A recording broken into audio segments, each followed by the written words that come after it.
Madame, Monsieur, bonsoir. Merci de nous retrouver pour cette émission. Carte sur table. Ce soir, nous allons aborder deux thèmes. Nous allons commencer par le franc CFA que vous manipulez tous entre vos doigts. Les Africains dont les pays sont membres de la fameuse zone franc se posent certainement la question depuis quelques décennies de savoir ce que nous apporte le maintien depuis le 26 décembre 1945 de nos pays dans cette zone monétaire autour d'une monnaie commune qui se fait appeler le franc CFA. Hier, elle était arrimée au franc français et depuis 1999, elle est arrimée à l'euro, bien sûr par le biais de la France.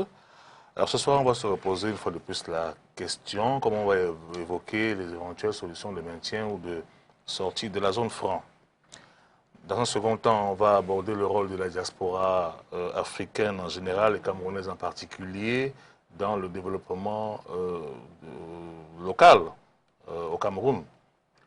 La majorité des membres de la diaspora se plaignent de n'être pas assez associés à la vie du pays. Ils réclament par exemple l'instauration de la double nationalité pour la permettre d'éviter des tracasseries administratives. Il y a bien d'autres domaines dans lesquels ils voudraient absolument pouvoir être impliqués. Ce soir, nous allons essayer de voir quelles sont les mesures qui pourraient être mises sur pied pour favoriser l'essor de la diaspora, qu'elle puisse vraiment contribuer au développement du Cameroun. Nous avons 4 invités sur le plateau. Nous en aurons un en principe par téléphone. Il devait être là sur le plateau, le professeur Fakbou, mais il a été bloqué à l'ouest du Cameroun où il est en train de donner une conférence. Nous allons l'avoir par téléphone et en principe, il sera l'invité de l'émission Entretien de jeudi, donc de jeudi à 22 h. Je rappelle que le professeur Fakbou est un économiste ivoirien, docteur en économie politique et enseignant en France. Il est auteur du livre Le franc CFA et l'euro contre l'Afrique. Tout un programme déjà, lorsque vous suivez le titre de ce livre-là. Nous avons M. Hubert Kamgan qui est arrivé de Yaoundé, qui est un homme politique, ingénieur statisticien économiste, ancien directeur du département de statistique et de l'informatique de l'UDEAC, qui est devenu la CEMAC. Il est ancien directeur adjoint de la statistique ici au Cameroun. Il est auteur du livre Le Cameroun au XXIe siècle, quitter la CEMAC, puis œuvrer pour une monnaie unique dans le cadre des États-Unis d'Afrique. Bonsoir, professeur. Bonsoir Thierry, surtout bonsoir à les spectateurs. Merci. Merci d'être venu de Yaoundé. Nous avons en face de vous M. Marius Barra. M. Marius Barra est un économiste, diplômé de l'Institut d'études politiques de Paris, de Sciences Po, section économique et financière, et le vice-président de la Camerounaise des PME. Bonsoir Marius. Bonsoir et merci de m'avoir invité. Nous avons M. Sambende qui est là aussi sur le plateau. M. Sambende, il est juriste, il est expert en droit d'auteur, président de la Cameroun Music Corporation, et il est camerounais de la diaspora puisqu'il vit à cheval entre la Belgique, la France et le Cameroun. Bonsoir. Bonsoir Merci d'être venu. Et nous avons M. Anissé Kane qui est un homme politique bien connu, qui est du parti politique le Malidembe. Bonsoir Anissé Kane. Bonsoir et salut aux téléspectateurs de STV. Alors, merci. Monsieur, on va commencer donc par la problématique au niveau du franc CFA. Alors, pour expliquer clairement les choses aux nombreux téléspectateurs qui nous regardent, le Cameroun et les autres pays de la zone franc utilisent donc le franc CFA qui est arrimé à l'euro depuis le 1er janvier 1999 par une parité fixe. Et les banques centrales de ces groupes de pays-là sont reliées au trésor français par le mécanisme du compte d'opération. Monsieur Hubert Kamgan, comment ça se matérialise concrètement, cette appartenance à la zone franc qui est arrimée au franc français, qui était arrimée au franc français à l'époque et maintenant à l'euro? Bon, je rappelle avant que vous ne commenciez, que vous ne preniez la parole, qu'il n'y a pas uniquement les pays africains. Il y a aussi les territoires d'outre-mer. Les territoires d'outre-mer, Monaco aussi. Et Monaco, le Comore, il y a certains types de pays quand même. Monsieur Kamgan. Oui, merci. Moi, j'étais dans les pays où j'ai pas pu. On ne connaît même pas le franc CFA en termes de monnaie qu'on pourrait échanger. Soit dit en passant. Bon, Oui. Oui, disons, sur le papier... Quel est l'avantage qu'on peut avoir? Bon, Il y a quand même l'avantage. l'avantage que l'on dit, nous sommes arrivés à une monnaie internationale, ça donne une crédibilité internationale. Il paraît que le fait que le franc CFA soit un pot conjoint de réserve de change soit un avantage parce que ça permet d'avoir une stabilité globale des réserves de change. Mais ce qu'on oublie de dire, c'est que ce système a des effets asymétriques, c'est-à-dire que ceux qui sont les plus puissants, les plus riches, une fois qu'ils ont des soldes toujours créditeurs dans cette zone-là, ils ont tendance à vouloir partir. On se rappelle que le Gabon et la Guinée équatoriale ont plusieurs fois menacé de partir parce qu'eux, ils ont un solde créditeur. On nous dit que ça nous permet également de savoir réguler la dépense publique en disant que la maîtrise de la masse monétaire permet également de maîtriser la dépense publique. Bon, déjà, une petite ironie. Se fait donner des leçons de maîtrise de la dépense publique par un pays qui a 90% de sa dette, qui est l'équivalent de son PIB, c'est quand même assez amusant. Savoir également que ce pays-là est quand même celui qui a 57% de son PIB consacré à la dépense publique. Ça veut dire que c'est vraiment pas un exemple en termes de gestion. Mais surtout, ce que je voudrais faire comprendre par là, c'est quoi? C'est que le système du compte d'opération permet au Trésor français de faire des avances de trésorerie maximum 20%.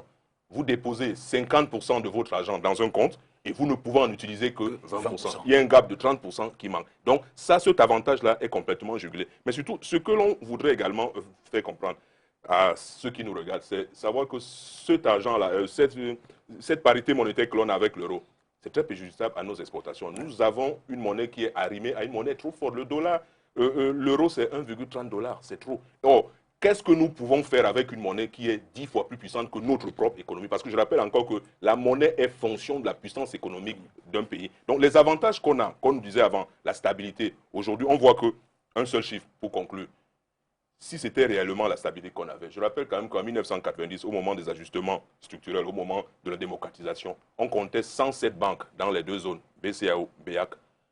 42 banques sont tombées en faillite, ce qui fait à peu près 39% des faillites. Ça veut bien dire que ce système-là n'a pas apporté une stabilité au système financier de ces zones-là. Mais surtout, le système qui s'est reconstitué après a profité beaucoup plus aux banques françaises. Donc, la stabilité qu'on a mise en avant n'est pas la stabilité qu'on a vue sur le terrain. Donc, les avantages sont très contrebalancés par beaucoup plus d'inconvénients. Et dernière chose avant que le professeur Kam prenne la parole, c'est que dans les conventions de coopération monétaire, il est précisé que ce compte d'opération est un compte à découvert illimité.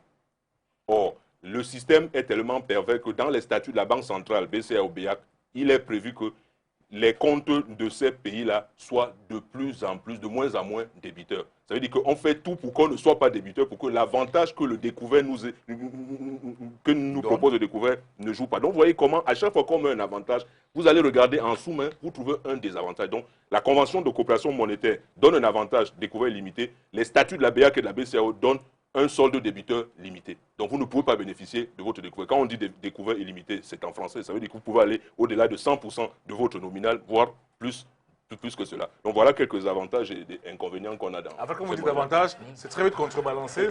Voilà. Surtout l'avantage par rapport à la puissance qui... Voilà. Oui, je n'ai pas voulu entrer dans les détails techniques, c'est pas que je ne les connais pas. J'ai dit tout de suite que le gouvernement reconnaît lui-même que l'appartenance empêche le pays d'être compétitif. Ça seul, ça suffit. Ce sont les conséquences des inconvénients. Monsieur Barr parle à juste titre du fait que l'un des avantages, c'est parce que nous mettons en commun nos réserves. Mais on n'a pas besoin d'un pays étranger pour être en commun. Non. Je suis panafricaniste, d'ailleurs. Voici un ouvrage que j'ai publié il y a 14 ans. Le Cameroun au XXIe siècle, quitter la CEMAC, puis œuvrer pour une monnaie unique dans le cadre des États-Unis d'Afrique. Donc je ne demande pas que le Cameroun s'isole définitivement. Il sort de la BEAC, mais il œuvre maintenant pour une fédération, pour que, d'abord, une monnaie unique s'entend dans une fédération. L'euro a des problèmes, parce que chaque pays a sa politique économique, fiscale, budgétaire et autres. Et même, et même d'endettement, c'est toujours le budget. Ce qui fait justement que l'euro ne marche pas. Les États-Unis d'Amérique sont 50 États-Unis. Une fédération, les mêmes lois s'appliquent partout. Une même politique économique. Une même politique économique. Nous militons donc ce diagnostic-là, il suffit de remplacer le franc des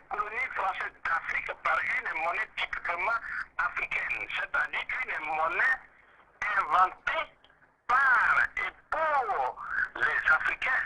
Parce que le franc CFA est une propriété à part entière de la France qu'il avait inventée à l'époque coloniale pour ses propres intérêts. Donc si on sait cela, eh bien il suffit simplement de prendre la décision de rompre de façon définitive le cordon ombilical monétaire entre la France et les pays africains utilisateurs du franc CFA. Et en lieu et place, on met une monnaie typiquement africaine. Battre la monnaie, créer une monnaie, ça veut dire que cette monnaie va dormir dans une zone qu'on appelle la sorte.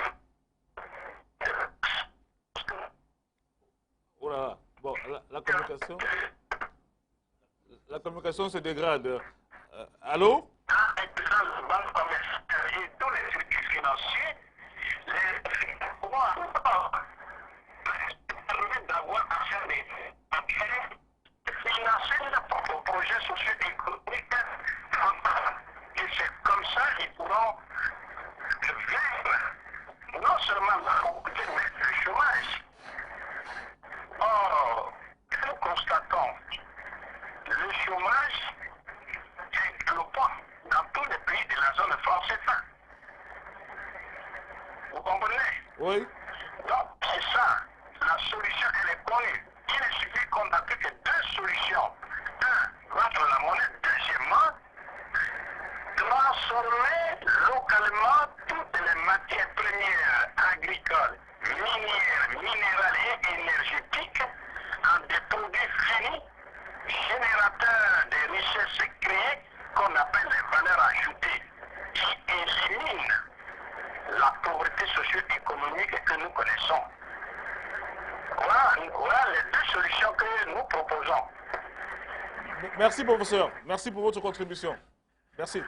Alors, merci. Vous avez... Merci, professeur. Non, il dit merci. Nous sommes en direct là. Il faut couper au niveau de la réalisation parce qu'on vous entend en direct. On vous entend.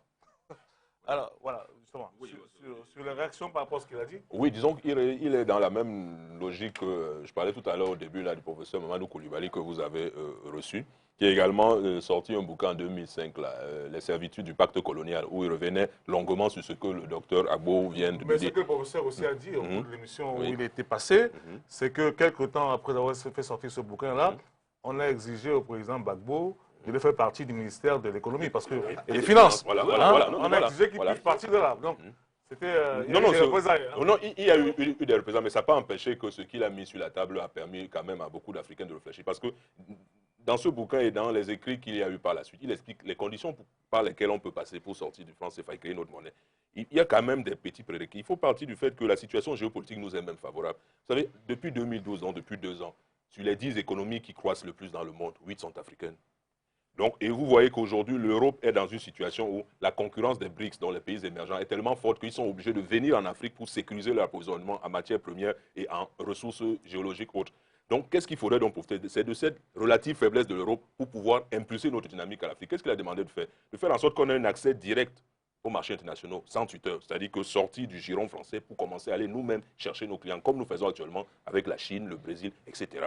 Faire en sorte que il y ait une convergence des politiques. C'est pour ça que l'intégration régionale est quelque chose de fondamental et que les accords de partenariat économique là devraient plutôt être signés de façon groupée que de façon fragmentée, comme ils sont en train de vouloir le faire actuellement. Derrière ça, il y a 2 options que l'on peut retenir pour pouvoir créer. C'est-à-dire faire en sorte qu'on crée des monnaies africaines pays par pays avec une parité cette fois flexible, dans le même modèle que l'Europe a fait avant l'introduction de l'euro. Ça s'appelait le panier monétaire européen. C'est-à-dire les monnaies fluctuaient entre elles à l'intérieur d'un panier. C'était le serpent monétaire européen, le fameux SME. Donc soit on fait ce système-là, mais ça garantit quoi? Qu'on ait des banques privées indépendantes, une banque centrale qui a un pouvoir politique, un pouvoir de création monétaire et qui soit indépendante, ce qui n'est pas encore le cas. Deuxième option, soit on crée une monnaie commune pour l'ensemble des pays africains. Cela nécessite quoi? Mais de faire ce que la Banque centrale européenne n'a pas fait, c'est-à-dire une politique économique commune, un gouvernement commun et une vision économique qui n'existe pas. Or, ce sont des gens qui sont calés en informatique, calés en Internet et qui peuvent nous créer des Amazon, des eBay à partir de ce pays. On a encore la 2G ici. Voilà.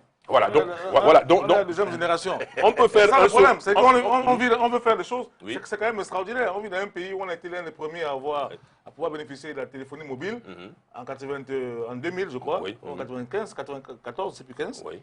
Et nous sommes à la 2G. Voilà. Non, Tout est lent. Non, là, ce que vous dites est assez pertinent. Mais c'est bien justement, on est capable de faire là, ce que j'appelle un saut quantique. Pourquoi? C'est ce que les économistes appellent la théorie de l'avantage compétitif de l'aération. C'est-à-dire que quand vous partez de loin, vous avez la faculté de brûler les étapes par rapport à ceux qui sont déjà arrivés. Je prends l'exemple, vous avez parlé de la téléphonie. Nous sommes dans un pays où on est passé du téléphone fixe, le téléphone filaire, au téléphone portable. Même les grands-mères ont le portable aujourd'hui. Regardez comment on a fait un saut quantique. Donc on peut exactement faire, voilà, on peut faire la même chose pour l'ensemble des choses dont je parle, notamment l'économie numérique. Donc cette théorie-là qui a été développée par un Africain, c'est Lionel Zinsou, le patron d'un cabinet de stratégie, PIA Investment. C'est lui qui a fait comprendre qu'au lieu d'attendre de suivre les étapes que les autres ont suivies, puisque nous sommes tellement en arrière, donc faisons ce saut-là, ce saut quantique, faisons ce bond-là. Voilà, c'est ce qu'il a appelé, vraiment c'est très important économiquement, la théorie de l'avantage comparatif de l'aération. C'est-à-dire qu'on est vraiment derrière, donc on vient de loin, et bien tel quelqu'un qui est lancé de loin, et qui fait des bonds et qui passe plus vite que celui qui est parti avant. Donc cet avantage-là, on peut très bien le capitaliser via la diaspora, parce qu'elle a les fonds. Elle sait où sont les fonds parce qu'il y a beaucoup d'organismes internationaux financiers qui veulent mettre de l'argent en Afrique, qui ne veulent pas le mettre dans le circuit officiel. Donc, ils veulent le mettre dans des projets porteurs. Or, ces projets porteurs sont, par définition, passez-moi le pléonasme, portés par des organismes, dont la Camerounaise des PME. Donc, nous lançons un appel à ces diasporas-là de venir travailler sur des projets concrets, comme ceux que nous mettons sur pied à Pérougia le mois prochain et dans les mois à venir, en marge du sommet que le président Obama organise avec les 40 présidents africains. Là. En août. Voilà, la Chambre de commerce américano-camerounaise rêve de travailler avec des PME camerounaises pour accompagner le président dans cette mission-là. Et nous sommes dans cette logique-là. Voilà un chemin concret où on peut accompagner la diaspora. Bon, on verra si vous ferez partie de la délégation. Non, pas la délégation officielle. Non, nous ne ferons pas partie de la délégation officielle, mais nous voulons travailler à marge de ce sommet pour que les PME camerounaises profitent de la visite du chef d'État aux États-Unis. Justement, Sam Bende, moi j'insiste encore sur ces mesures. Laissons le politique. Le politique, on sait très bien que normalement il faut qu'il y ait une volonté politique, mais quand même... Le politique est sophiste, tu veux dire. Non, je veux dire que ça n'empêche pas qu'on pose des... Non, ça n'empêche pas qu'on pose des... Qu'on essaie de voir s'il y a des solutions qui sont disponibles là tout de suite. Il y a un monsieur qui fait une analyse et qui propose des solutions. Moi, je veux juste savoir si vous pensez que c'est quelque chose qu'on peut appliquer. Hein? Par exemple... Il dit, puisque beaucoup de membres de la diaspora, vous-même quand vous qui investissez ici au Cameroun, Sam Bende, vous avez peur évidemment de tout ce qui peut être corruption ou bien tout ce qui est détournement. On peut vous tromper, hein, on peut prendre votre argent. Alors il parle de mettre des mesures qui tendent à lutter contre la corruption, à sécuriser les membres de la diaspora, ainsi que leur investissement. Par exemple, créer une cellule qui aura pour rôle principal de permettre à chaque membre de la diaspora, victime des obstacles, de procédures, de solliciter l'aide de la brigade anticorruption. Bon, soit les gens, brigade, elle ne fonctionne pas vraiment parce que... Mais il y en a déjà, non? Je pense qu'il y en a même trop. Il y en a trop. Justement, mais je veux dire que... Est-ce qu'on peut faire un organe comme ça qui serait... Uniquement pour la diaspora? Oui, je pense qu'il y en a... Ça ferait déjà beaucoup. Il y a la NIF, la CONAC, la Chambre des comptes, ça fait beaucoup. Monsieur Kamara? Ça fait beaucoup. Écoutez, j'aurais souhaité qu'on demande d'abord aux gens de la diaspora ce qu'ils veulent. Parce que, vu d'ici, c'est pas... Moi, Non, mais ils sont qu'à 5 millions, on va pas leur demander ce qu'ils veulent. C'est compliqué. Non, je dis non. Il y a des leaderships. Je dis, si, on peut quand même qu'ils se regroupent et qu'ils fassent... Je crois qu'ils le font. Il y en a qui font des dollars. Ils veulent contribuer au développement et à la construction du pays. Oui, voilà. Très bien. Et mais... il y a le know-how, comme il a dit. Il y a le savoir, il y a le savoir-faire. Mais pourquoi ils ne le font pas alors? Parmi les diasporas africaines, nous avons une diaspora de crème. Oui, d'accord. Oui. Qu'est-ce qui les empêche de contribuer? C'est l'environnement. L'environnement sociopolitique du pays en réalité. Oui, donc ce n'est pas un problème propre à la diaspora. Tout à fait. C'est pas un problème propre à la diaspora. Je voulais dire que... Non, Dès que vous parlez comme ça, il n'y a pas de... On ferme l'émission parce que dans ce cas-là, le problème c'est l'État. Donc à partir du moment où... C'est quand même un problème de la diaspora parce que vous savez, c'est très facile de vouloir construire son pays en étant à l'étranger. Il faut quand même prendre son courage à deux mains. Vous êtes rentré, vous parlez? Moi, je suis rentré alors que, encore une fois, j'avais ma carte de séjour, très long séjour, dont j'aurais pu rester. J'ai fait des études, j'aime pas parler de moi, qui me permettaient de travailler à l'étranger sans problème. Je suis rentré et nous sommes nombreux à être rentrés comme ça. Donc beaucoup qui sont membres de la Camerounaise de PME. Tous, hein. Voilà. Si on notre part de responsabilité, vraiment, j'avoue que nous n'avons pas sensibilisé les populations, parce que dans d'autres pays, vous ne pouvez pas faire ça. Les populations descendent dans la rue. Donc, Nous y sommes. nous allons le faire. Absolument. Il faut que nous montions au créneau pour demander aux populations de dire non. Anissé peut bien le dire ici, mais si la population ne nous suit pas, ça ne donnera pas grand-chose. Alors, dernier mot, Sambende sur la Sonelle. Bah, écoutez, Anissé, qui est un activiste de haut vol, a déjà dessiné le tableau. Ça dépend des Camerounais. Mais moi, ce qui me... Je vais faire une analogie quand même. Il a parlé de Brazzaville. Et Brazzaville est sous le joug de la France. Est-ce que Biélé peut prendre une décision comme ça tout seul? Est-ce que ce n'est pas la nouvelle société qui met la pression sur lui? On verra. On ne sait pas trop parce que je ne vois pas un directeur général. Il a un conseil d'administration. Partant. D'ailleurs, il a un conseil Vous d'administration. voulez dire quoi? C'est-à-dire Il peut que pas- la nouvelle je ne vois pas- société... je ne vois pas